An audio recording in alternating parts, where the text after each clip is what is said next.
Una familia israelita se junta para cenar. Prepararon un cordero de una forma peculiar. No le quebraron los huesos, lo asaron con hierbas amargas y lo comieron con panes sin levadura. Esta escena era muy común en los tiempos del antiguo Israel. De hecho, todas las familias lo hacían una vez al año en la segunda semana del primer mes. Esta cena era la celebración de la Pascua de Jehová, cuando los israelitas recordaban cómo Dios les libró de su esclavitud en Egipto. Cuando el pueblo de Dios se hallaba bajo dura esclavitud en aquella tierra, en medio de su sufrimiento, clamaron a Dios y Él les oyó. Él se apareció a Moisés y le mandó que fuera junto a su hermano Aarón a pedirle al faraón que dejase a su pueblo en libertad. Sin embargo, el faraón se negó y desafió a Dios. Entonces vinieron las plagas, una tras otra, para afligir al pueblo egipcio y para humillar a sus dioses. Y sin embargo, Faraón endurecía su corazón una y otra vez, y se negaba a dejar al pueblo israelita en libertad, hasta que Dios envió la última plaga, la muerte de todo primer nacido en Egipto. Y es aquí que la Pascua cobra significado. Dios mandó al pueblo de Israel algo muy particular, y por ahora tal vez confuso. Ellos debían tomar a un cordero de un año sin defecto, matarlo, asarlo y comerlo con panes sin levadura y hierbas amargas. La sangre de este cordero debía ser puesta en los dinteles de las puertas.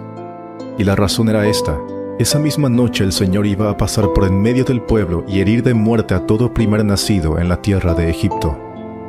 Y cuando pasare por sus puertas y viera la sangre en el dintel, pasaría de largo y nadie moriría en aquella casa.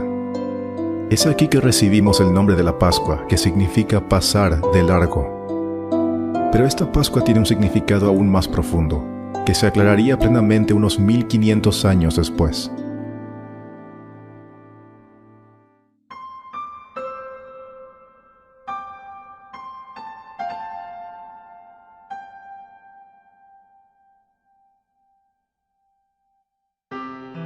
De aquel pueblo judío había nacido Jesús, quien fue llamado el Cordero de Dios que quita el pecado del mundo.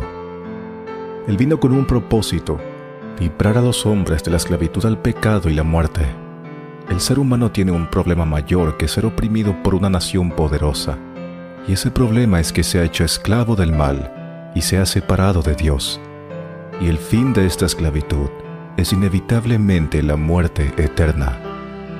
Entonces Cristo, siendo puro y sin defecto, se entregó a sí mismo como cordero propiciatorio para derramar su sangre sobre un madero para pagar el precio por nuestra libertad. Él puso fin a todos los sacrificios, pues ni la sangre de corderos o carneros podía salvar a la humanidad. Entregó por nosotros su cuerpo y su sangre una sola vez y para siempre. Un sacrificio perfecto, único e irrepetible. Y es esto lo que los hijos de Dios recuerdan hoy mediante la Cena del Señor. Con pan y vino rememoran el cuerpo y la sangre de su Salvador, que fueron entregados para el perdón de pecados.